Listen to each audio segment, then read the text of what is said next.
और बाजारों के खुलने की तैयारी, पहला सौदा में आप सबका स्वागत है। और बता दूं आपको कि किस तरह के संकेत आते हुए दिख रहे हैं। SGX 50 है 33 अंक नीचे। बाकी बाजारों पर डालिए नजर। हांगकांग के बाजार 0.5% मजबूत, लेकिन शंघाई के बाजारों में जबरदस्त तेजी होती हुई दिख रही है। अच्छे PMI डेटा के बाद 0.3% का बड़ा उछाल। तो चाइना में माफ कीजिएगा, जबरदस्त मजबूती बनती हुई दिख रही है। और वो भी तब जबकि शुक्रवार देर शाम आपने देखा अमेरिकी बाजारों में कमजोरी के साथ कारोबार होता हुआ दिखा। आधा % के आसपास के नुकसान हमने अमेरिकी बाजारों में देखे, लेकिन उसके बावजूद अच्छी तेजी चाइना के बाजारों में जो फ्लैट ट्रेड करते हुए दिख रहे थे, अब 0.3% की बेहतरीन मजबूती दिखाते हुए नजर आ रहे हैं। अब बड़ा सवाल ये कि भारतीय बाजारों का रुझान किस तरह का रहेगा, क्योंकि खासतौर से हमें कमजोर नतीजों से जूझना है। सन फार्मा, सिप्ला, ग्लेनमार्क, इसका ये फार्मा कंपनी के कमजोर नतीजे रहे।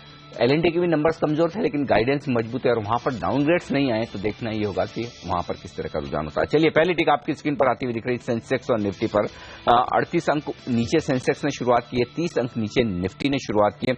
कौन से स्टॉक सेक्शन में दिख रहे हैं इस वक्त, वहां पर नजर डालें। भारतीय एयरटेल, यहां पर 2% की कमजोरी है।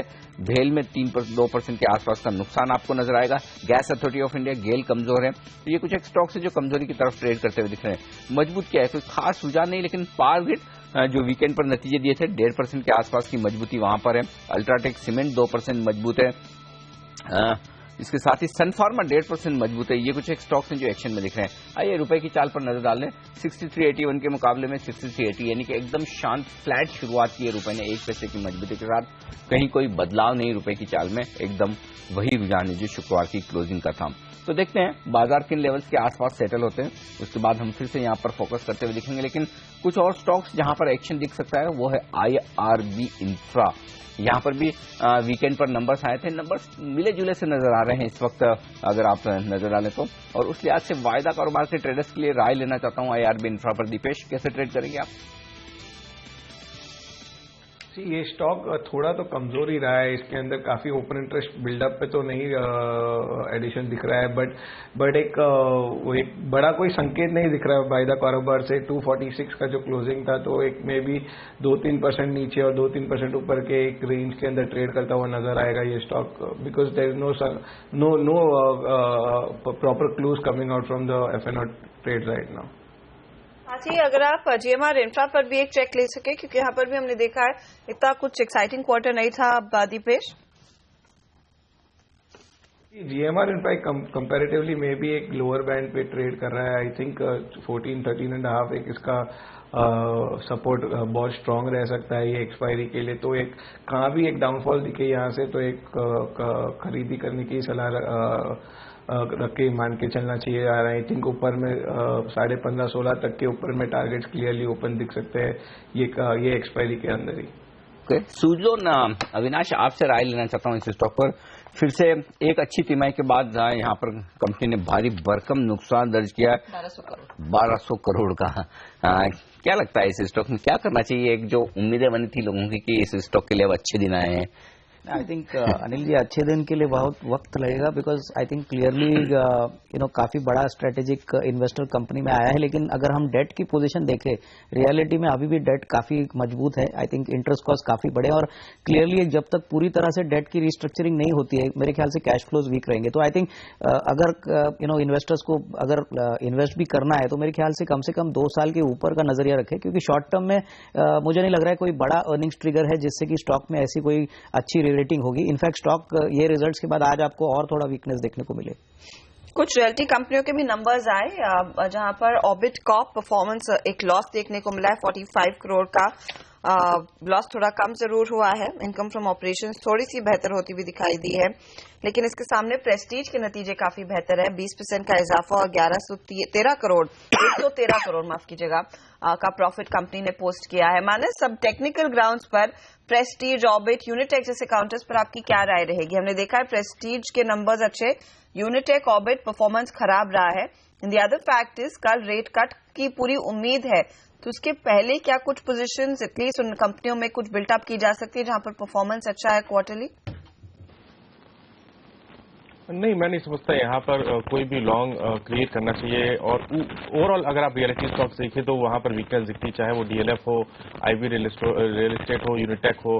जहाँ तक बात प्रेस्टीज की है, प्रेस्टीज में भी लास्ट सेशन में हमने काफी बिकवाली देखी, 200 डे मूविंग एवरेज के नीचे स्टॉक क्लोज हुआ और खरीदारी की राय नहीं रहेगी। मैं समझता हूँ जब तक स्टॉक 265 के ऊपर क्लोज ना हो तब तक यहाँ खरीदारी ना करें, और अगर स्टॉक 240 और 235 के नीचे जाके क्लोज होता है तब तो मैं समझता हूँ कि अगर लोअर लेवल पे किसी ने लिया है तो एक बार प्रॉफिट बुक करने की राय रहेगी, क्योंकि जिस तरह के पैटर्न्स बन रहे हैं उम्मीद बहुत ज्यादा है कि स्टॉक 235 के नीचे जाएगा, और अगर उसके नीचे जाएगा तो वहां से कम 40 या 45 रुपीज का डाउन साइड देखने को मिलेगा प्रेस्टीज में। ओके, तो प्रेस्टीज पर ये राय आती हुई इस वक्त। लेकिन ट्रेडिंग के लिहाज से आपके लिए कहां बन सकते हैं मौके?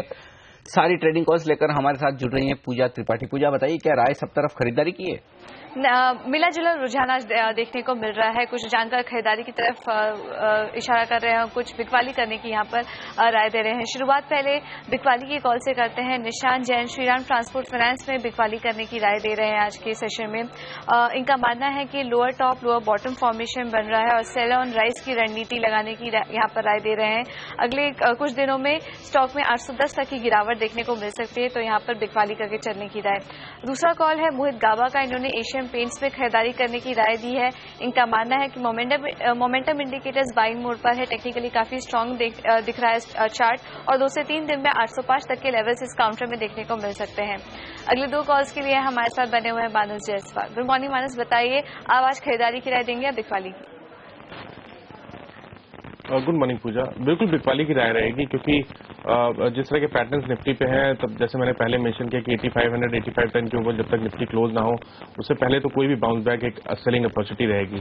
तो पहला कॉल अदानी पोर्ट पे रहेगा, जहां पर स्टॉक लगातार 350 के आसपास रेजिस्टेंस फेस कर रहा था, बट लास्ट सेशन में इसने काफी बिकवाली देखी और 50 डे मूविंग एवरेज के नीचे स्टॉक क्लोज हुआ है। मैं समझता हूँ यहाँ पर बिकवाली अभी हावी रहेगी। पॉसिबल है स्टॉक 302 तक के इस तरह टेस्ट करे, तो वो हमारा टारगेट रहेगा। 332 के स्टॉप लॉस रहेंगे।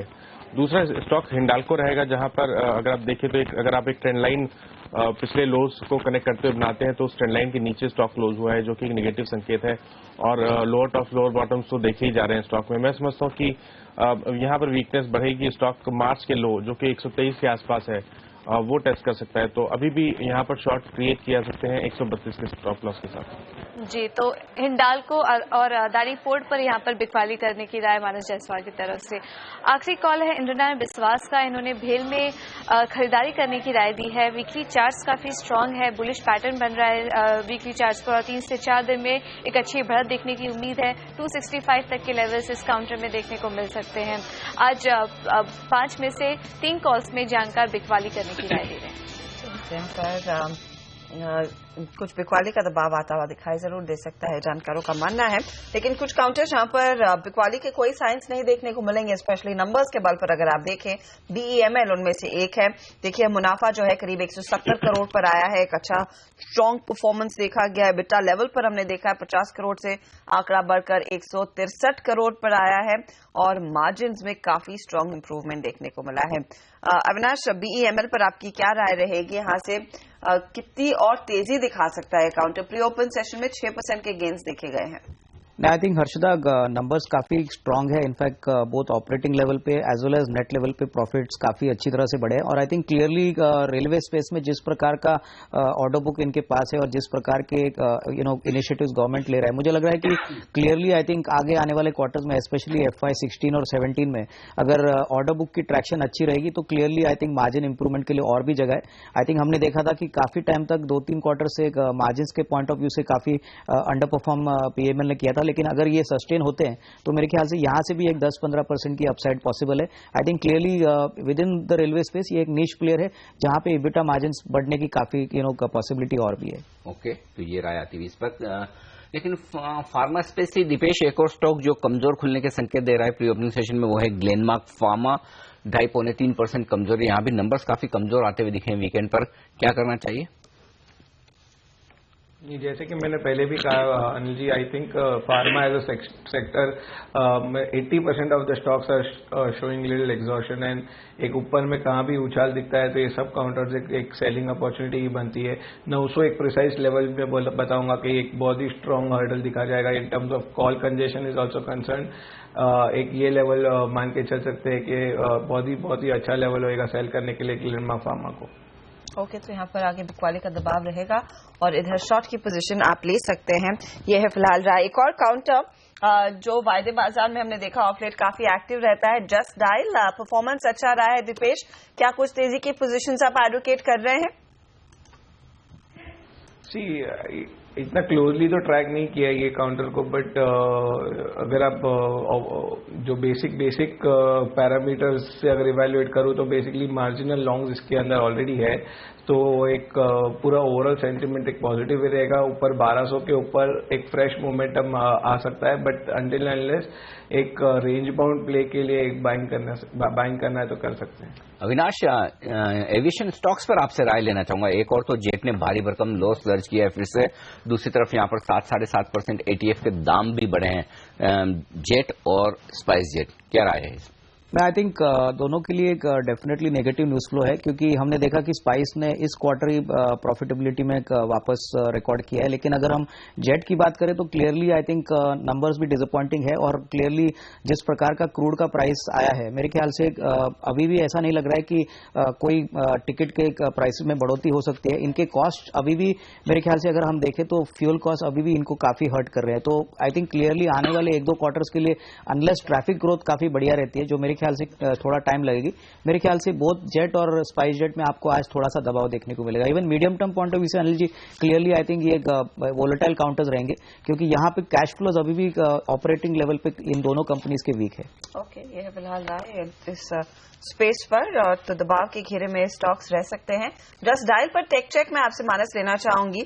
नंबर्स अच्छे रहे, लेकिन अब जो खबरें आ रही कि 4 जून की बोर्ड बैठक एक बार फिर होने वाली है और बाय बैक पर कंपनी विचार करेगी। क्या और एक्शन रह सकता है स्टॉक में? चार्ट्स पर क्या स्थिति दिख रही है आपको?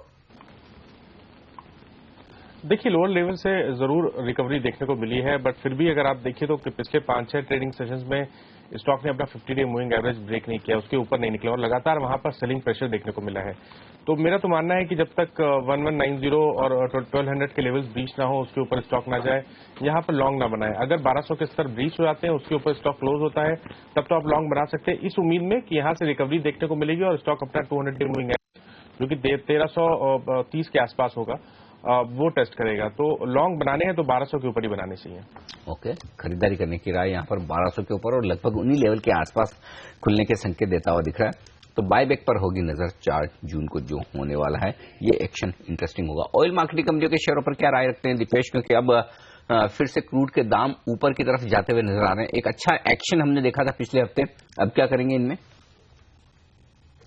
अगर आप तीनों ऑयल मार्केटिंग कंपनीज की बात करूं तो उस तीनों में सबसे बेहतरीन मेरे को ये टाइम पे हिंद पेट्रोल लग रहा है। तो ये इसमें एक कहाँ भी डिप भी मिलता है या यहाँ से कहाँ भी ऊपर का भी मोमेंटम स्टार्ट रहता है, तो मुझे लगता है कि इसके अंदर खरीदारी बनाई रखी जा सकती है और फ्रेश खरीदारी भी की जा सकती है। नीचे में 640 तक ये स्टॉक जब तक होल्ड कर रहा है तब तक ये पॉजिटिव जोन में ही रहेगा, एंड ऊपर में अराउंड 700-720 का एक ऊपर में एक लेवल है जहां अपना ट्रेडर्स अपना मुनाफा वसूली कर सकते हैं, या ये एक्सपायरी के लिहाज से। ओके, ये है फिलहाल राय। तो कुछ मुनाफा वसूली के लिए आप तैयार रहिएगा हायर ग्राउंड पर इन स्टॉक्स में। लेकिन ऑटो कंपनियां ये भी रेडार पर रहेंगी। आज 1 तारीख जून की और मई के बिक्री के आंकड़े आएंगे। आप देखिए सभी कंपनियों के जो नंबर्स हैं वो आ चुके हैं। M&M ने एक बार फिर निराश किया। M&M हो, मारुति, टाटा मोटर्स, ये सब आज सुबह में ही अपने बिक्री के आंकड़े दर्ज होते हुए दिखाई देंगे। और पिछले हफ्ते याद होगा आपको 2 व्हीलर्स में स्पाइक देखने को मिला था। मानस, टेक्निकली अगर कोई पोजीशन लेनी हो, कोई स्टॉक आपको पसंद है स्पेस में? देखिए, इस पूरे स्पेस में मारुति एक ऐसा स्टॉक है जिसने पिछले दिनों करेक्शन में नहीं दिखाया और लगातार लोअर लेवल पे बाइंग इंटरेस्ट बना हुआ है। ये जरूर है कि करीब 38-50 के आसपास स्टॉक में थोड़ा रेजिस्टेंस है, बट पैटर्न देखिए, अगर आप चाहे वो वीकली चार्ट हो या मंथली चार्ट हो, पैटर्न बहुत स्ट्रांग दिखता है। फ्राइडे के सेशन में जब हमने लोअर लेवल पे बाइंग इंटरेस्ट देखा तो वहां पर वॉल्यूम्स भी बेहतर थे, तो बिल्कुल यहाँ पर लॉन्ग बनाने चाहिए। 3700 के नीचे अपना स्टॉप लॉस रखें। उम्मीद ये करनी चाहिए कि 3850 के रेजिस्टेंस बीच होंगे और स्टॉक कहीं ना कहीं 3920 3925 की रेंज में जाएगा। ओके, तो ये राय आती हुई यहाँ पर ऑटो स्टॉक्स पर। लेकिन एक और स्टॉक दीपेश, सन टीवी, इस पर राय दीजिए। यहाँ पर भी नंबर्स काफी मिले जुले नजर आ रहे हैं जो सन टीवी के आए हैं इस वीकेंड पर। क्या राय बनती है वायदा कारोबार के ट्रेडर्स के लिए सन टीवी पर? अनिल जी, नहीं ट्रैक किया हुआ ये स्टॉक, तो एटलीस्ट ये लेवल्स पे तो अवॉइड ही करने की सलाह दूंगा। नो इश्यूज, कोई दिक्कत नहीं। और बैंकिंग स्टॉक में कहीं एक स्टॉक ऐसा या लॉन्ग या शॉर्ट बनाना चाहेंगे आप पॉलिसी से पहले?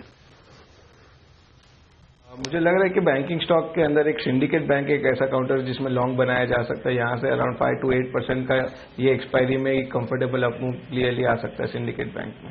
सिंडिकेट बैंक होगा जो एक्सपायरी के पहले आप एक एक्शन ले सकते हैं तेजी की तरफ। चलिए, बाजारों के खुलने की तैयारी, और आपको बता दूं संकेत किस तरह के 57 अंक नीचे खुलेगा सेंसेक्स और 15 अंकों का नुकसान होगा निफ्टी पर। तो जो एसएक्स निफ्टी 35 पॉइंट के आसपास का नुकसान दिखा रहा था, उससे आधे नुकसान से ही हम खुल जाएंगे। ये संकेत आते हुए दिख रहे हैं प्री ओपनिंग सेशन पे।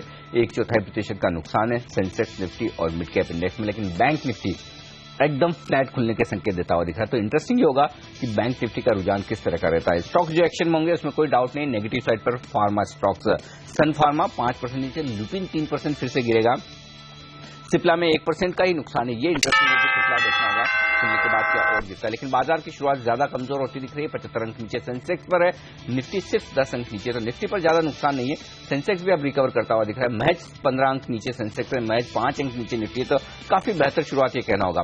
आइए स्टॉक्स पर डालिए नजर। सन फार्मा 6.5% का बड़ा कट, ल्यूपिन 2.5% नीचे है, ये इंटरेस्टिंग आपको नजर आएगा। भारतीय एयरटेल में 2.5% का नुकसान है। एचसीएल टेक 2% कमजोर है। Hero MotoCorp, Mahindra and Mahindra अपने मंथली नंबर्स के पहले कमजोरी की तरफ रुझान दिखाते हुए दिख रहे हैं। मजबूत क्या है? मजबूत देखिए, पावर ग्रिड ने अच्छे नतीजे पेश किए, 2% की मजबूती यहाँ पर। टीसीएस मजबूत है। इनके अलावा इन्फोसिस मजबूती के साथ ट्रेड कर रहा है। एसबीआई में 1% की तेजी के साथ शुरुआत हुई। यस बैंक मजबूत है। तो कुछ हद तक बैंकिंग शेयरों में चुनिंदा खरीदारी है, लेकिन सरकारी कंपनियों से एक्शन यहाँ पर पॉजिटिव साइड पर आता हुआ दिख रहा है। बाजार की कमजोरी काफी लिमिटेड है। अगर आप देखें इस वक्त तो महज 17 अंक नीचे सेंसेक्स में, निफ्टी किसी भी वक्त हरे निशान में आने की तैयारी करता हुआ दिख रहा है। आइए वायदा कारोबार में यूपीएल 2.5% कमजोर, जेपीएस उससे 2% कमजोर है, यूनिटेक 2% कमजोर है खराब नतीजों के बाद। तो यहां पर नुकसान आता हुआ दिख रहा है। जेएसपीएल में कुछ डाउनग्रेड्स आए, उसका असर पड़ता हुआ दिख रहा है। ये कुछ एक स्टॉक्स है जो कमजोरी की तरफ। मजबूत क्या है? जस्ट डायल जो 4 जून को बायबैक के लिए बैठक कर रहा है, 4% का बड़ा उछाल आता हुआ दिख रहा है। आईआरबी इंफ्रा नतीजों के बाद 3% मजबूत है। एनएचपीसी ने भी अपने नतीजे वीकेंड पर पेश किए, शानदार नतीजे, और स्टॉक पर 2% की तेजी बनती हुई दिख रही है। सिप्ला इंटरेस्टिंग, यहां पर अब 2% का इजाफा होता दिख रहा है। कमजोर नतीजों के बावजूद स्टॉक में एक अच्छी तेजी सिप्ला में बनती हुई दिख रही है। ये है इस वक्त शुरुआती कारोबार का रुझान। तो कुल मिलाकर काफी एक्शन होता हुआ दिख रहा है इन सारे स्टॉक्स में। हर्षदा और कहां नजर आती है? कैप साइड पर भी अनिल आप देखिए काफी ज्यादा हरकत देखने को मिली। बीईएमएल जिसकी हम बात कर रहे थे, नंबर्स अस्टाउंडिंग थे, 7% का इजाफा देखने को मिला है। खुलते ही ये काउंटर भागा है। आईटीआई में पोस्ट नंबर्स हमने देखा करीब 6-7% तक की बढ़त देखने को मिली है। हिताची होम नतीजे अच्छे रहे थे, यहाँ पर हमने देखा प्रॉफिट फ्रंट पर अच्छी ग्रोथ देखी गई है। और हिताची होम का स्टॉक जो नॉर्मली इलिक्विड होता है, करीब 5% ऊपर खुला है आज के सत्र के शुरुआत में ही। इसके साथ ही आप देखिए Mangalore chemical and fertilizer numbers के लिहाज से परफॉर्मेंस थोड़ा सा बेहतर हुआ है। लेकिन यहाँ पर एक और इंटरेस्टिंग डेवलपमेंट कि यूबी ग्रुप अब हिस्सेदारी बढ़ाना चाहता है और अपना शेयर इक्वलाइज करना चाहता है जुआरी के साथ। साथ ही साथ आप देखिए जिन काउंटर्स में और एक्शन देखने को मिल रहा है, एनएचपीसी जैसे अनिल ने मेंशन किया, आईआरबी इंफ्रा में करीब 2-2.5% तक की बढ़त है। आर कैप में करीब 2.5% तक की गेन्स बनते हुए दिखाई दिए है। लिबर्टी शूज के लिए तिमाही काफी अच्छी रही है और वहां पर भी हमने देखा है अच्छा खासा ग्रोथ देखने को मिला है। प्रॉफिट फ्रंट पर फिगर्स जो है वो स्मार्ट रहे हैं, करीब 62-63% तक का इजाफा देखा गया है। स्टॉक आज 3% ऊपर। नेवरी लिग्नाइट के नंबर्स के बाद 7.5% की तेजी स्टॉक में आती हुई दिखाई दी है। अनंत राज इंडस्ट्रीज आपके लिए हाजिर करेंगे, मुनाफे में गिरावट देखी गई है, स्टॉक एकदम फ्लैट है। जेट एयरवेज नतीजे खराब रहे, लॉस करीब 1730 करोड़ का आया है, 5% टूटा है ये काउंटर। इप्का का शेयर आपके लिए हाजिर करते हैं, बहुत ही निराशाजनक परफॉर्मेंस था, तो वहां पर जाहिर तौर पर ढिलाई हो रही है काउंटर की। इसके साथ ही आप देखिए मोनेट इस्पात बहुत खराब नतीजे, लॉस 492 करोड़ का, पिछली तिमाही में 93 करोड़ का लॉस था ईयर ऑन ईयर बेसिस पर और 400 करोड़ की और लॉस आया है। स्टॉक 6% पिटा है। सुजलॉन की पिटाई होती हुई। भारतीय इंफ्राटेल में आज हम 4% की गिरावट देख रहे हैं। जय कुमार इंफ्रा के नतीजे खराब रहे, 3.5% तक की गिरावट देखने को मिली है। नेस्ले इंडिया में आप देखिए वो दबाव देखने को मिल रहा है। याद रखिए मैगी इन्हीं का प्रोडक्ट है और आज FSSAI की बैठक होने वाली है और वहां पर क्लियरली एक डायरेक्शन आएगा कि क्या डिसीजन लिया जाएगा इन तमाम इंस्टेंट नूडल्स पर और वो स्टॉक नरम पड़ता हुआ। ग्लेनमार्क, यूनाइटेड स्पिरिट्स, लूपिन, JM फाइनेंशियल, लैंडको इंफ्राटेक, UPL, ये तमाम स्टॉक्स है जहां पर आज हम देख रहे हैं 2% तक की गिरावट बनती हुई। PVR नंबर्स के बाद 6% टूटा है काउंटर। खराब नंबर्स, यहां पर नेट लॉस करीब 35 करोड़ का देखने को मिला है और वो क्लियर कट जहां पर नतीजे अच्छे रहे हैं बाजार ने रिस्पेक्ट किया है, थम्स अप दिया है। जहां पर नतीजे खराब रहे हैं उन स्टॉक्स को डंप किया जा रहा है। इन पॉलिसी से पहले बाजार अब फिर से मजबूती की तरफ बढ़ता हुआ दिख रहा है। हर्षदा, कल के शुक्रवार के जो हाईज थे बाजार उस पर आ चुका है, हरे निशान में लौट चुका है। 10 अंक ऊपर निफ्टी है, सेंसेक्स 50 अंक ऊपर है। निफ्टी की आज की ट्रेडिंग रेंज ये देखना इंटरेस्टिंग होगा किस तरह का एक्शन दिखा है। 8,450 का हाई हमने बनाया है और 8,400 के नीचे नहीं, फिर से 8,405 का। तो शुरुआती कारोबार में 40-45 पॉइंट की एक अच्छी रेंज में बाजार ट्रेड कर चुका है उतार चढ़ाव के बीच। सरकारी कंपनियां साफ तौर पर लीड कर रही है, जैसा आपने भी कहा BML, नेवेली लिग्नाइट, ITI, ये स्टॉक्स हैं जहां पर अच्छे नंबर्स के दम पर अच्छी तेजी बनती हुई दिख रही है। और कमजोरी के लिहाज से सबसे कमजोर स्टॉक नतीजों के बाद 12% आइलैंड FS इंजीनियरिंग। लेकिन सन फार्मा देखिए 7.5% अब सन फार्मा टूट चुका है। और सन फार्मा इंटरेस्टिंग बात एक और है, एक नंबर और देखिए सिप्ला के नंबर्स भी कमजोर और सारे डाउनग्रेड्स, लेकिन उसके बावजूद स्टॉक अपनी मजबूती बरकरार रखने में कामयाब, 670 पर 2% ऊपर दिख रहा है। तो शॉर्ट कवरिंग सिप्ला में होती हुई दिख रही है, ये संकेत साफ तौर पर दिख रहे हैं। ऐसे में हमारे एक्सपर्ट्स मानस, अविनाश और दीपेश तीनों ही हमारे साथ हैं। मानस, आप कह रहे थे कि 8,500 के पार टिकना बाजार के लिए मुश्किल होगा, 8,510 की क्लोजिंग आप देखना चाहते हैं, तो क्या 8,450, 8,500 वो रेंज है जहां पर शॉर्ट पोजीशन बनानी चाहिए ट्रेडर्स को? देखिए, अगर आप एग्रेसिव ट्रेडर हैं तो बिल्कुल यहां पर शॉर्ट बनाने चाहिए, अपना स्टॉप लॉस 85.10 के ऊपर रखना चाहिए। बट अगर आप थोड़ा सा कंफर्मेशन पे सेल करना चाहते हैं तो आज का लो, क्योंकि आई थिंक 84.10 के आसपास है, उसके नीचे अगर जाता है तो बिल्कुल वहां पर तो उस कंफर्मेशन पे शॉर्ट क्रिएट करने चाहिए और उस केस में आपके स्टॉप लॉस भी वही रहेंगे 85.10 के आसपास। और जैसे मैंने पहले बोला कि ये उम्मीद करनी चाहिए कि निफ्टी अपना 200 डे मूविंग एवरेज जो कि 8200 के आसपास है, तो वो टारगेट सेट करके चलना चाहिए। ओके, और एक और स्टॉक CCL प्रोडक्ट, ये आपके सामने हाजिर करेंगे। यहाँ पर कुछ बड़ा एक्शन होता दिख रहा है वॉल्यूम के लिहाज से। 5,22,000 शेयरों का एक सौदा होता हुआ दिखा है, लगभग 0.4%, यूं कह सकते हैं कि लगभग आधा % के आसपास की हिस्सेदारी कंपनी की बदलती हुई दिख रही है। NSE पर यह ट्रेड होता हुआ दिखा है। 5,22,000 शेयरों का कारोबार और ये हुआ है 180 रुपए के आसपास। जी हाँ, 180 पर यह हुआ है और स्टॉक में देखिए वॉल्यूम के साथ साथ प्राइस एक्शन भी अब आता हुआ दिख रहा है। आप देख सकते हैं लगभग 4% के आसपास की तेजी CCL प्रोडक्ट में बनती हुई दिखती है। अविनाश, ट्रैक करते हैं आप इस स्टॉक को? हाँ, क्या राय है 187-188 के आसपास ये स्टॉक है इस वक्त? नहीं, इनफैक्ट अनिल जी, इस स्टॉक की खासियत ये है कि ये एक बेसिकली पाउडर कॉफी में ऑपरेट करता है और इनकी रिसेंटली वियतनाम का जो प्लांट है वो कमीशन हो चुका है। मेरे ख्याल से आई थिंक FY 16 और 17 के लिए जो भी आउटपुट इस वियतनाम प्लांट से आएगा क्लियरली टैक्स फ्री रहेगा और मोर इम्पोर्टेंटली इनका जो ब्रांड है और क्लियरली ये अभी रिटेल में भी आने की कोशिश कर रहे हैं। तो आई थिंक क्लियरली अगर कोई मीडियम टर्म व्यू अगर कोई इन्वेस्टर को लेना है तो मेरे ख्याल से even from the current levels अच्छा रिस्क रिवॉर्ड बैठता है। हालांकि स्टॉक काफी भाग चुका है, बट क्लियरली जो Q4 के नतीजे आए थे वो मेरे ख्याल से काफी अच्छे थे, करीबन 15 से 20% की प्रॉफिट ग्रोथ भी हुई थी। I would say that definitely जिनके पास है वो होल्ड करे और medium to long term prospects अभी भी काफी अच्छे हैं। ये फिलहाल रहा है CCL प्रोडक्ट्स पर 2.5% तक का एक्शन उस स्टॉक में बनता हुआ दिखाई दिया है। दूसरे काउंटर जो हम देख रहे हैं आज काफी ज्यादा हरकत में है, उनमें मैं आपकी राय अविनाश लेना चाहूंगी। हिताची होम, लिबर्टी शूज जैसे स्टॉक्स जहां पर परफॉर्मेंस अच्छा रहा है, स्टॉक्स में एक तेजी आ रही है। क्या इन काउंटर्स में आपको लग रहा है और बढ़त आएगी? तेजी की पोजीशंस ली जा सकती हैं? आई थिंक लिबर्टी शूज की अगर बात करें तो डेफिनेटली स्टॉक में और थोड़ी तेजी आ सकती है। अगर हम फ्रंटलाइन बाटा के नंबर्स देखें तो मेरे ख्याल से मार्जिन प्रेशर लगातार था। इनका रिटेल एज वेल एज जो लेदर में इनका जो प्रेजेंस है वो लगातार क्वार्टर ऑन क्वार्टर काफी अच्छी तरह से इंप्रूव हो रहा है। तो लिबर्टी शूज डेफिनेटली एक मिड कैप स्टॉक है, लेकिन अगर नंबर्स इसी तरह से सस्टेन होते हैं तो और भी बढ़त आपको देखने को मिलेगी। रही बात हिटाची होम्स की, तो अगेन नंबर्स काफी ठीक ठाक है। मेरे ख्याल से यहाँ पे भी मार्केट ये एक्सपेक्ट कर रहा है कि जो कोलैबोरेटर है वो शायद बायबैक करे। क्लियरली ये ऐसे रिपोर्ट्स पहले भी मार्केट में आ चुके हैं, लेकिन अर्निंग्स ग्रोथ अगर हम देखें तो कम से कम 15 से 20% की अर्निंग्स ग्रोथ हिटाची होम्स आने वाले साल में भी रिकॉर्ड कर सकता है। ओके, आने वाले सालों में भी और अच्छी यहाँ पर अर्निंग ग्रोथ आने की उम्मीद आप कर सकते हैं। लेकिन सन फार्मा के लिए अब क्या लेवल अहम है? माइनस 7.5% की कमजोरी है आज, और मैं देख रहा था सन फार्मा में आज का लो जो बनाया है वो 890 के आसपास, अभी हम उनके आसपास ही ट्रेड कर रहे हैं। 895 कैश मार्केट में ये लेवल से, और सन फार्मा में भी एक बड़ा सौदा होता दिखा है 55-56 हजार शेयर का। ठीक है, वॉल्यूम उस लिहाज से इनफैक्ट 2 ट्रेड बड़े होते दिख रहे हैं 900 और 909 रुपए में, लेकिन 895 के आसपास सन फार्मा, क्या राय रखते हैं आप?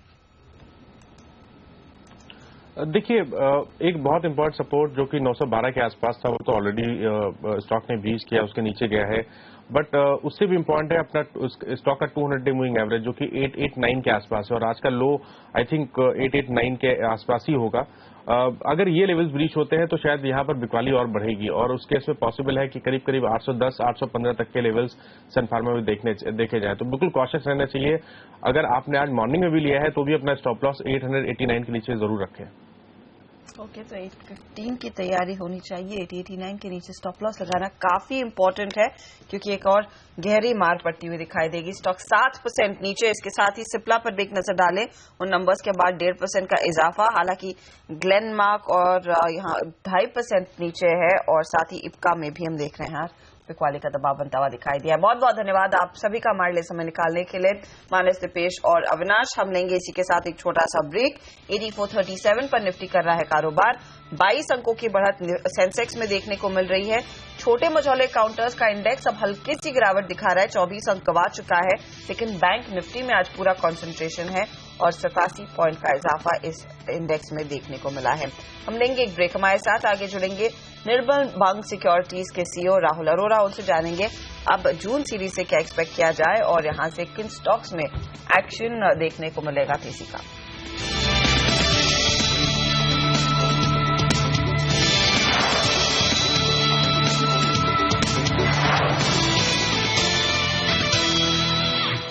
बेहद इंटरेस्टिंग कारोबार बाजार में, मंदी के साथ शुरुआत, फिर रिकवरी, और अब एकदम फ्लैट ट्रेड होता दिख रहा है सेंसेक्स, निफ्टी और मिड कैप इंडेक्स में। आप देखिए कोई खास बदलाव नहीं, लेकिन बदलाव दिख रहा है बैंक निफ्टी में। पॉलिसी के ठीक एक दिन पहले आज फिर से बैंक निफ्टी की तरफ से मजबूती आती हुई दिख रही है, और ये पिछले 3 दिनों से लगातार ऐसा होता दिख रहा है जब बैंक निफ्टी बाजार के मुकाबले में बेहतर प्रदर्शन करता हुआ दिख रहा है। 0.5% मजबूत है बैंक निफ्टी, लेकिन पीएसयू बैंक्स को देखें तो वहां पर मजबूती 1% से ज्यादा की। तो लीडरशिप सरकारी बैंक्स की तरफ से आती हुई दिख रही है। लगभग 1% मजबूत पीएसयू इंडेक्स आपको नजर आएगा, पीएसयू बैंक इंडेक्स आपको नजर आएगा, वो भी तब जबकि कई सारे स्टॉक्स ऐसे हैं जो अच्छा खासा बाजार पर प्रेशर बना रहे हैं। खासतौर से सन फार्मा देखिए 7.5% कमजोर होता हुआ दिख रहा है, और टॉप लूजर है निफ्टी पर भी, वायदा कारोबार में भी, तो उसके बावजूद बाजार में एक अच्छी मजबूती। बाजार के आगे के डायरेक्शन पर बात करते हैं। हमारे साथ कार्यक्रम में अब शामिल हो रहे हैं निर्मल बंग इंस्टीट्यूशनल इक्विटीज के CEO Rahul Arora. Rahul, good morning, स्वागत है आपका सीएनबीसी आवाज पर। एक लंबे वेकेशन के बाद आप आए हैं फ्रेश और चार्ज होकर। क्या मार्केट में भी वैसी एक अच्छी तेजी की उम्मीद करनी चाहिए? मुझे लगता है अनिल जी अगले 2-3 महीने तक होपफुली रेंज बाउंड हो तो अच्छा होगा। जिस तरह से अर्निंग सीजन आई है काफी डिसअपॉइंटिंग रही है हर एक सेक्टर में, आईटी से फार्मा से लेके इंडस्ट्रियल्स में। ऑब्वियसली हर एक सेक्टर में एक तो रिजल्ट ऐसे आए हैं जो हटके हैं, लेकिन बाय एंड लार्ज जिस तरह से डिसअपॉइंटिंग अर्निंग्स आए हैं, आई थिंक अगर 8000, 8100 और 85, 8600 के बीच में अगला एक क्वार्टर कंसोलिडेट कर ले, फिर जैसा हमारा व्यू रहा है लास्ट क्वार्टर इस कैलेंडर ईयर में एक 9000 के ऊपर का डैश बन सकता है हमें लगता है, जबकि रियलिस्टिक FY17 अर्निंग्स फैक्टर हो जाए। पर मुझे लगता है कि अगले 3-4 महीने में आई थिंक काफी साइडवेज, काफी सुस्त किस्म का मार्केट होगा। दैट्स नॉट टू से कि अपॉर्चुनिटीज नहीं मिलेंगे, पर आई डोंट थिंक एक कोई ब्रेकडाउन आएगा या रनवे रैली आने की कोई संभावना या गुंजाइश है करंट डेटा पॉइंट्स पे। तो आप खुश रहेंगे अगर मार्केट 8450, 8500 के आसपास मंडराते रहता है? बिल्कुल, आई थिंक जब से मोदी जी की अनाउंसमेंट हुई थी पीएम कैंडिडेचर की, वहां से अगर आप 20 महीने का रास्ता देखें तो ऑलमोस्ट 110% बैंक निफ्टी में मिला था और करीबन 85% आपको निफ्टी पे मिला था, लो टू हाई। ऑब्वियसली कोई भी एग्जैक्ट लो और एग्जैक्ट हाई पकड़ नहीं पाता, लेकिन अगर आप उसके 55 या 60% भी अगर पकड़ लेते तो आई डोंट थिंक 10% के करेक्शन से किसी को कोई दिक्कत होनी चाहिए मार्केट में, because I think if you are taking the long term view on India, और अगर आप FY 17-18 के अर्निंग्स पे हम काफी बुलिश हैं, तो आई थिंक अगर यहाँ पे थोड़ा टाइम बिताए, अर्निंग्स को थोड़ा फैक्टर करें, थोड़ी क्रेडिट पॉलिसी पे भी इंडिया और US में जो है उनका आउटकम देखने को मिले, आई think it will be healthy for the market. लेकिन पॉलिसी अगर कल वो फाइनली रेट कट आ जाता है, even not a 50 basis point, 25 basis point, कुछ तो सेंटिमेंट फिर से बूस्ट होगा, फिर एक्शन आएगा। हो सकता है, लेकिन आई डोंट थिंक अगर वो हो भी जाए हर्षदा जी 8600 के ऊपर, मुझे नहीं लगता ज्यादा सस्टेन भी कर पाएगा इस विषय में, क्योंकि आई थिंक ग्लोबली बहुत सारे इश्यूज हैं। आप क्रूड को ही ले लीजिए, 25-30% लो से भाग चुका है, अभी ग्रीस पे वापस चर्चा होनी चालू होगी। हालांकि ग्रीस का पूरा GDP का साइज निफ्टी के मार्केट कैप से कम है, लेकिन जिस तरह से लिक्विडिटी को इम्पैक्ट करता है US फेड क्या करेगा, बट हमारा ओन पर्सनल कॉल है कि वो कल रेट्स नहीं काटेंगे, लेकिन हमें लगता है अगर वो हुआ और हमारा माइनॉरिटी व्यू है तो वो डिसअपॉइंटमेंट हो सकता है, लेकिन अगर जो आप बोल रहे हैं आए भी तो मुझे नहीं लगता 8600 के ऊपर ज्यादा सस्टेन कर पाएगा। तो अगर 1/4% कटौती हुई तो सेल ऑन न्यूज वो उस तरह का भी मार्केट नहीं है अनिल जी, क्योंकि अगर आप देखें नहीं, क्योंकि आप 8450 8500 के आसपास हैं तो फिर सेल ऑन न्यूज नहीं बनता है। देखिए ये टर्मिनोलॉजीज अच्छे होते हैं अनिल जी, लेकिन अगर आप स्टॉक को लेके बैठ जाएं, जैसे मैं आपको एक उदाहरण देता हूं PNG का, राइट, 150% की रैली हुई है जहां से हमने इनिशिएट किया, 7200 से अभी 6600 आ गया। क्या आप उसे सेल ऑन न्यूज कहेंगे क्योंकि रिजल्ट खराब आए? मैं उसे अभी कहूंगा कि होल्ड कीजिए, अभी भी बाई कीजिए। ये नहीं है क्योंकि 600 रुपए गिर चुके हैं स्टॉक को आप बेच दें। तो ये टर्मिनोलॉजीज होते हैं। आई थिंक रिटेल इन्वेस्टर्स को फेथ रखना चाहिए कि ये अगर आप 8600 जाएं और उसके बाद अगर कोई डेटा पॉइंट की वजह से 82 8300 आ भी जाए तो I think they should continue to hold on. I think eventually जो पैसा मरेगा, instead of trying to trade the market, invest करें तो मुझे लगता है ज्यादा पैसा बन सकता है। क्योंकि आपने रिजल्ट्स मेंशन किए, LNT के नंबर्स पर राहुल, अब आपको क्या लग रहा है? कंसिडरिंग द मैनेजमेंट की जो कमेंट्री है वो थोड़ी सी बेहतर होती हुई दिखाई दी है पिछले कुछ क्वार्टर्स के मुकाबले, अगर नंबर्स को नजरअंदाज करें तो क्या होप में खरीदारी कर लेनी शुरू करें? सारा जो इंडस्ट्रियल सेक्टर है हर्षदा जी, ये पूरा होप पे ही चल रहा है। LNT इस पे एक्सेप्शन नहीं है। आप BHER को देख लीजिए, जिस तरह से मार्केट का मूड बना है BHER पे पिछले 3-4 साल से, हल्की सी बीट आई और रिजल्ट्स अच्छे थे। आज भी आप देखें एक आध डिफेंस स्टॉक्स के रिजल्ट्स 8-10% स्टॉक्स ऊपर हैं। तो आई डोंट थिंक ऑब्वियसली जब भी रिवाइवल आएगा, अगर आप उसके लिए प्ले कर रहे हैं, LNT will be the biggest beneficiary of it. LNT एक ऐसा स्टॉक है जो, अगर मैं आपकी टर्मिनोलॉजी यूज करूं तो बाय ऑन डिप्स जैसा स्टॉक है। I think it's one of the blue chip in industrial names where retail investors should be invested in. I think results will take care of themselves. I don't think these companies are to be viewed quarter on quarter. अगर आप इसको quarter और quarter देखे चलें तो आपका इसमें कभी पैसा नहीं बनेगा। अगर आप 3-4 साल का व्यू लेके चल रहे हैं कि जो सरकार कर रही है उसका फायदा आएगा रिजल्ट्स में, I think this is one of the great stocks to be holding. और सन फार्मा भी 8% सस्ता मिल रहा है आज। अनिल जी, अगर आप टैरो के रिजल्ट्स देखें तो काफी स्ट्रांग थे, उसमें कोई दिक्कत वाली बात नहीं थी। ये सबको मालूम था कि सन फार्मा की इतनी खराब है, पर रैनबैक्सी का अगर आपने कॉन्फ्रेंस कॉल भी सुना है तो उन्होंने एक बहुत ही दिलचस्प लाइन है जो डाइची सैंक्यो ने भी कही थी, we did not factor in the full impact of the integration.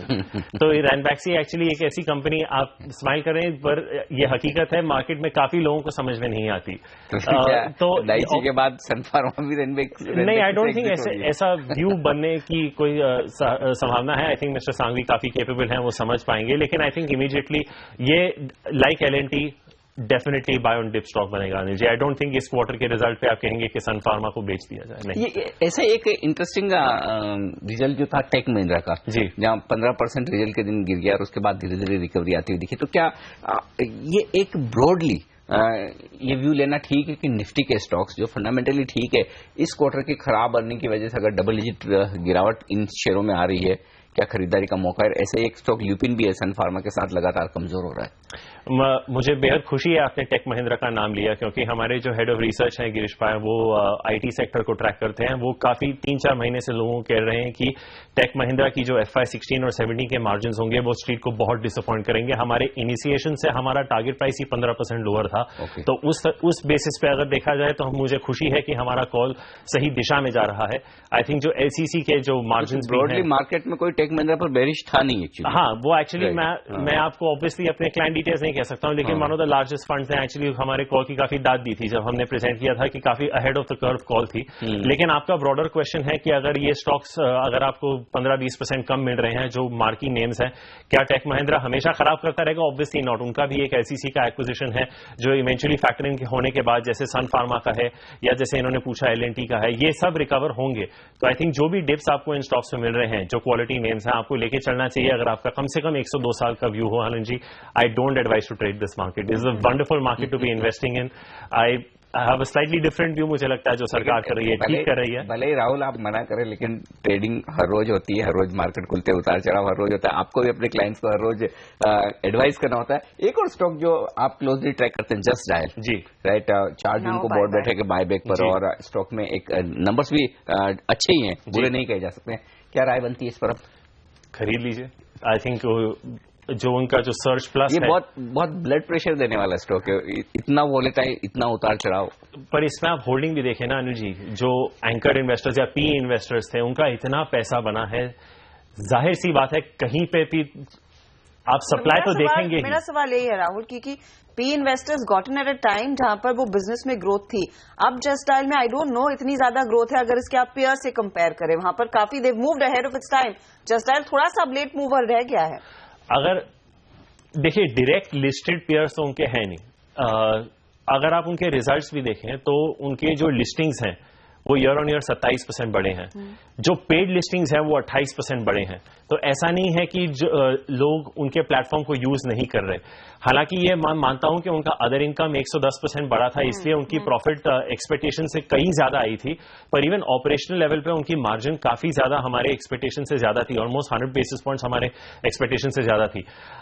आपको याद होगा पहला ट्रिगर जस्ट डायल में आया था जब उन्होंने 1000 करोड़ का इनेबलिंग रेजोल्यूशन लिया था, तब उनको सबको लगा था कि QIP इशू आएगा और डिस्काउंट पे आएगा, तो वो पहला सेलिंग ट्रिगर था। लेकिन मुझे लगता है अब वो 1000 करोड़ की जो थोड़ी सी अमाउंट है वो इस बायबैक में जाएगी। Extremely positive. जिस तरह से स्टॉक गिरा है, आई थिंक आपको जो इंट्रिंसिक वैल्यू, आप सर्च प्लस को छोड़ ही दीजिए, जो काफी टाइम से बात कर रहे हैं कि अब हम ट्रांजैक्शन बेस्ड बनेंगे, आपको सिर्फ बेस बिजनेस जो है और कैश और लिक्विड इन्वेस्टमेंट्स जो है, अगर आपको 1000-1200 के बीच में के भाव के आसपास मिल रहा है, तो I think at this price it's a very very good buy to be have. अगर उनका सर्च प्लस आ जाए तो then it's the cherry on the cake. एक और स्टॉक नेस्ले पर आपसे राय लेना चाहूंगा, क्योंकि ये मैगी वाले मामले में जिस तरह से कंट्रोवर्सी हो रही है, अब दूसरे ब्रांड्स पर भी असर आ रहा है जो ITC बनाती है। क्या कॉल आप रख रहे हैं? क्या इन स्टॉक्स को आपने वॉच लिस्ट पर रखा है? क्या राय दे रहे हैं आप अपने क्लाइंट्स को? देखिए अनिल जी, नेस्ले के रिजल्ट्स बहुत अच्छे थे, ठीक है। हमारा कॉल सेल रहा है नेस्ले पे 18 महीने से, लेकिन ये रिजल्ट्स के बाद हमने उसको अपग्रेड करके होल्ड कर दिया है क्योंकि रिजल्ट्स काफी अच्छे आए थे। इशू है, UPFDA ने भी अपना वर्डिक्ट सुनाया था पिछले हफ्ते। It is not the best play in urban discretionary, ये अर्बन डिस्क्रेशनरी का ही प्ले है। वहां पे मेरी टॉप पिक अभी भी जुबिलेंट फूडवर्क्स ही रहेगी। अगर आप अर्बन डिस्क्रेशनरी देखें तो आप क्या देखेंगे? आप PVR देखेंगे, शायद आप नेस्ले देखेंगे, आप एशियन पेंट्स जैसे स्टॉक देखेंगे, जो भी आई think it's a phenomenal business, या फिर आप जुबिलेंट जैसे या मैकडॉनल्ड्स, वेस्टलाइफ डेवलपमेंट जैसे स्टॉक्स देखेंगे। वेस्टलाइफ डेवलपमेंट हमने आई थिंक 2 हफ्ते पहले ही इनिशिएट किया था, वहां पे भी हमारा बहुत बुलिश स्टांस है। Nestle is a great portfolio stock to have. I think एक बार ये टाइड ओवर हो जाएगा, आई थिंक बहुत ही फोकस्ड कंपनी है। पेरेंट का भी स्टेटमेंट आया है कि हम इसको रिजॉल्व करेंगे, और अगर कहते हैं कि करेंगे तो करेंगे। अगर आपको याद होगा कुछ 15-18 महीने पहले पैट्रिक डॉयल जो डोमिनोज के CEO हैं, उन्होंने ऑन रिकॉर्ड कहा था कि इमर्जिंग मार्केट्स में हमारे पिज्जास कार्डबोर्ड की तरह टेस्ट करते हैं, और उन्होंने तब्दीली की, और आज डोमिनोज का प्रोडक्ट 18 महीने पहले से काफी बेहतर है। ये अज्यूम करना कि नेस्ले वो नहीं करेगा, I don't think will be correct. I think it's a great stock to be had. News flow थोड़ी खराब है, जैसे फार्मा में FDA, IPCA का हो, औरबिंदो का हो, I think it will tide over it. Results काफी स्ट्रांग थे, मुझे नहीं लगता है स्टॉक में कुछ खास दिक्कत है। अगर आपको निचले स्तर पे मिलती है, इसको लेके बस काफी बड़े इन्वेस्टर्स जिनको आप इंटरव्यू करते हैं, उन्होंने अपनी काफी जिंदगी की कमाई इस स्टॉक पे बना दी है। आई थिंक ये एक सीख बनती है कि कैसे इन्वेस्ट किया जाए लॉन्ग टर्म के लिए एक क्वालिटी स्टॉक के साथ, और अपना वेल्थ ग्रो करते हुए सीख। राइट, तो ये इंटरेस्टिंग स्टॉक होगा। ये पूरी कंट्रोवर्सी खत्म होने के बाद मौके बन सकते हैं आपके लिए खरीदारी के नेस्ले में, इस पर नजर जरूर रखें। राहुल, शुक्रिया आपका हमारे लिए वक्त निकालने के लिए। लेंगे एक छोटा सा ब्रेक, और ब्रेक के बाद हमारे साथ जुड़ेंगे सिंगापुर से IDC फाइनेंशियल इनसाइट्स के MD साइरस दारूवाला।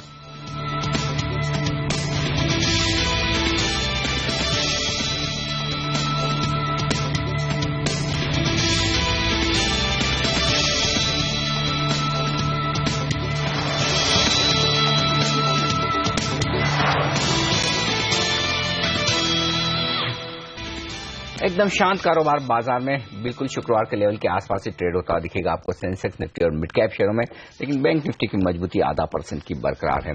इंटरेस्टिंग रुझान दिख रहा है भारतीय बाजारों में एफआईज की तरफ से भी और साथ ही ग्लोबल मार्केट्स में भी एक्शन काफी जबरदस्त है। खासतौर से एक बार के आपके लिए चीन के बाजार हाजिर करते हैं। चाइना के बाजारों में आज फिर से पीएमआई डेटा के बाद दमदार तेजी बनती हुई दिख रही है। हमने एक शांत शुरुआत होते हुए देखी थी चीन की, अब 0.25% का बड़ा उछाल। तो जो जबरदस्त रनअप चीन के बाजारों में चल रहा है वो थमता नजर नहीं आ रहा है। जो कुछ भी एक्शन वहां की सरकार वहां के बाजारों को ठंडा करने के लिए मार्जिन्स बढ़ाकर करने की कोशिश करती है, उसका असर 1 या 1.5 दिन रहता है और उसके बाद बाजार फिर से वही मजबूती की रफ्तार पकड़ने की कोशिश करते हैं। हांगकांग के बाजार भी 0.5% ऊपर ही ट्रेड करते हुए दिख रहे हैं आज के सेशन में।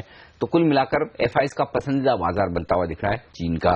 तो काफी लोग ये भी डर रहे हैं कि काफी कुछ फ्लोज हिंदुस्तान से चाइना में शिफ्ट हो सकते हैं। इन्हीं सब मुद्दों पर बात करते हैं। हमारे साथ आईडीसी फाइनेंशियल इनसाइट्स के एमडी साइरस दारूवाला कार्यक्रम में शामिल हो रहे हैं। गुड मॉर्निंग साइरस सर, स्वागत है आपका सीएनबीसी आवाज पर।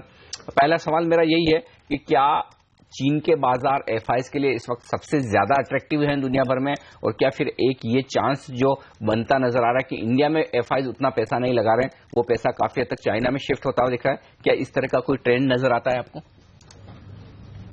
नहीं, उल्टा हमारे ऑब्जर्वेशन में ये अलग ही ट्रेंड हो रहा है। देखिए, अगर आप फ्राइडे की परफॉर्मेंस देखें चाइना में, China lost almost 350 billion overnight. इसे what we call the end of May fiasco जो कहते हैं। 5 साल या 7 साल पहले भी यही फियास्को हुआ था। तो if you look at the total FI trends, foreign direct investment trends, तो ये इंडिया की तरफ काफी बढ़ते हुए जा रहे हैं, चाइना में कम है। But if you look at some institutional cash that's going there, mostly in equities, तो ये Chinese equity, जैसे हम we call it mark to market evaluation, ये Chinese equity अब तक attractive है, while the Indian equities and some of the indexes in India seem to be a little bit more on the expensive side. तो इसलिए I mean it's a good trade-off. FDIs are making the line more for India than they are for China. लेकिन जिस तरह के investments हमने देखे हैं, specially China में जो 2 हफ्ते पहले बड़े आईपीओज आए थे, और इस हफ्ते से फिर से हम देखेंगे this a big list of nearly 20 issues that are hitting the market. Cyrus, उस लिहाज से आपको क्या लग रहा है, कुछ फंड्स सकआउट हो सकते हैं फिर से इंडिया की ओर से, जो पहले हमने देखा था 2-3 हफ्ते पहले, या फिर अब यहां से और पैसा नहीं निकलेगा, भारत से पैसा नहीं निकलेगा जो चीन की तरफ जाएगा? अब भारत से पैसा निकलेगा जरूर, मगर it won't be a flood, it will be a trickle. देखिए, चाइनीज इन्वेस्टर्स जो आप देख रहे हैं और जो तहलका मचा है चाइना में, these are what we call the IPO, pre IPO, as well as some what we call emerging stocks. अब देखिए, शंघाई में एक नई इंडेक्स खुली है which is called the emerging technology index, which is like China next of Shenzhen. जब ये खुलती है तो they are focusing on the 4 pillars, cloud और मोबिलिटी की तरफ, एनालिटिक्स की तरफ, बिग डेटा की तरफ। ये सब इमर्जिंग टेक्नोलॉजी ट्रेंड्स जो है, इनके लिए ये इंडेक्सेस बनाई गई है, इनके लिए ये एक्सचेंज बनाया गया है। तो obviously that will be a lot more attractive, क्योंकि चाइना जितने भी आईपीओ निकालता है टेक्नोलॉजी ट्रेंड्स की तरफ, these are over subscribe, like Alibaba, like Baidu, like Sohu. तो ये चाइना की एक हाइप जो है वो बनी रहेगी। India is a very different market. India is a long term 3 to 5 year equity market for us. ऐसा है। तो ऐसे में इंडियन मार्केट्स में जो पिछले 1-1.5 महीने में ऐसा लग रहा है कि एफआईज के फ्लोज धीमे होते दिख रहे हैं, कोई डरने की जरूरत नहीं है। और किस चीज का एफआईज इंतजार कर रहे हैं फिर से इंडिया में पैसा लगाने के लिए? देखिए, टेक्निकली ये जो पहला साल हुआ, मोदीनॉमिक्स का, एज वी कॉल इट यहाँ पे, that has been fruitful. Tax adjustments, rate adjustment जो अब होने वाला है, आरबीआई के rate adjustments, all of the fundamentals are sound. मगर अगर आप इमर्जिंग मार्केट्स को देखें, for example suddenly Africa looks like a very very lucrative market. वहाँ अफ्रीका में कुछ स्ट्रक्चर बना है, Africa is a very large untapped commodities market, तो वहां पे पैसे लगे हैं। So will the foreign institutional investors look at other avenues as a hedge? Yes, मगर ये जो फ्लड गेट्स नहीं है, एज आई सेड, ये ट्रिकल हो पाएगा। In the sense India will always be a long term bet, मगर जितनी भी हम FDIs देख रहे हैं. In fact, they have India as a good 30 to 40% portfolio. The India does not have a long-term repercussion. ऐसा है. एक जो बड़ा ट्रिगर ऑफ कोर्स इंडिया के लिए रहेगा वो है कल की क्रेडिट पॉलिसी, जहां पर अब सारे लोग उम्मीद यही कर रहे हैं कि होपफुली एक रेट कट आएगा विद 25 बेसिस पॉइंट कट. क्या आपको लग रहा है ये कुछ और कॉन्फिडेंस बढ़ा सकता है इंडियन मार्केट्स में और फ्लोज बेहतर होते हुए दिखाई देंगे? And if there is no rate cut then what? If there is no rate cut, it would be a bit of a challenge. देखिए 25 basis points has already been factored in. जब हमारी RBI के साथ conference call हुई थी, जब हमारी chat हुई थी गवर्नर के साथ, this is basically what we call a factored in. अगर नहीं होती है तो this causes a bit of a stigma for our liquidity pool. देखिए Indian liquidity pool right now is robust. This rate adjustments are what we call inflation adjustments. तो ये 25% is necessary for a long-term inflation adjustment. इसकी ramification liquidity की तरफ कुछ नहीं पड़ती. So what would happen if he comes out and surprises us with no rate adjustments of 25 basis points? I think the market will sink maybe about 1% or 2. इसका impact गिर सकता है market पे. It's not going to be a catastrophe for sure. But Cyrus sir, फिर market का mood अच्छा करने के लिए, पॉजिटिव करने के लिए क्या फिर आरबीआई गवर्नर को इस वक्त फ्रंट लोड करना चाहिए और 0.5% की रेट कट की भी एक उम्मीद की जा सकती है? उम्मीद तो की जा सकती है मगर लाइकलीहुड कम है. You know, I mean as it has been explained quite clearly. देखिए ये these adjustments are not necessary as we call it. These adjustments are what we call fiscal policy adjustments. It's not going to cause a big ramification. मगर ये देखिए, to your earlier question, India को और attractive बनाने के लिए क्या किया जाए? Indian outputs that have been given, news outputs, indicators, tax cuts, enticing, ये जो markets बनाते हैं, market makers, ये healthcare और pharma को बिल्कुल भूल गए हैं. In the sense, these are number 2, number 3 in the priority. The Indian government, अगर इन sectors को बढ़ाना चाहती है, which has a direct business to consumer impact in India, तो इसको front में लाना चाहिए. Are there some incentives for bio and biochemicals? Are there some nanotechnology and pharmaceutical incubators that can be brought about? Is there anything done in healthcare, primary healthcare as well as pharma-related healthcare? Agro-based, जहाँ पे बहुत सारा painted up demand है globally from an export point of view, मगर agro-based stocks हमारे अब तक nascent है.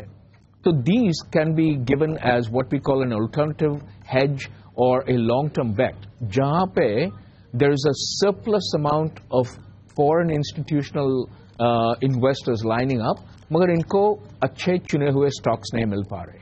So this would be a way out where we can shore up a lot of FDI. बिल्कुल. In work. बहुत बहुत शुक्रिया मिस्टर दारूवाला आपका हमारे लिए वक्त निकालकर आज यहाँ भारतीय बाजारों पर अपनी राय देने के लिए. तो ये थे साइरस दारूवाला, जिनका कहना है कि हिंदुस्तान के बाजार अब भी आकर्षक हैं विदेशी निवेशकों के लिए. लेकिन फोकस करते हैं एक और बड़े मुद्दे पर और वो है मानसून का. मानसून 31 मई तक आने वाला था, लेकिन अब थोड़ा सा धीमा पड़ता हुआ दिख रहा है. सारे अनुमान गलत साबित होते हुए नजर आ रहे हैं. कैसी रहेगी मानसून की चाल, इस पर बात करने के लिए हमारे साथ जुड़ रहे हैं स्काईमेट वेदर सर्विसेज के जीपी शर्मा साहब. शर्मा साहब, स्वागत है आपका सीएनबीसी आवाज पर. क्या लेटेस्ट अपडेट है मानसून पर, कब तक हिट होगा? जी, मानसून में कुछ दिनों की देरी की संभावना है और अभी तक के आंकड़ों के अनुसार ऐसा लग रहा है जैसे मानसून 4 या 5 के आसपास और ज्यादा 5 जून के आसपास केरल तट पर पहुंच जाएगा. और उससे पहले जो प्री मानसून की बरसात होती है दक्षिणी भागों में, वो अच्छी बरसात होगी और मानसून 4 या 5 के आसपास दस्तक दे देगा. इस जो हल्की डिले की आप बात कर रहे हैं, उसका क्या स्प्रेड पर असर पड़ता हुआ दिखाई दे सकता है शर्मा जी? जी, मैंने बोला प्री मानसून की बरसात तो होगी और मानसून हालांकि 5 तारीख को दस्तक जरूर देगा और उसके दक्षिणी भागों में, बाकी भागों में शुरुआत का जो फेज है उसमें थोड़ा सा कमजोर रहने की ही संभावना रहेगी. और जैसे जैसे हालांकि जून के मिडिल में आके कोई 10 तारीख के बाद से वर्षा के आसार अच्छे हो जाएंगे और देश के काफी भागों में, और खासतौर पर देश के दक्षिणी और मध्यवर्ती भागों में वर्षा हो जाएगी, अच्छी वर्षा होगी तब। तो जो प्राइमरी और जो मेन सवाल यहाँ पर होता है मानसून के लिहाज से, जो सोइंग बेल्ट है, क्या वहां पर आपको लग रहा है कि मानसून सामान्य रहेगा और वो एक उस लिहाज से फिर एक पॉजिटिव स्थिति रहेगी सोइंग एरियाज में?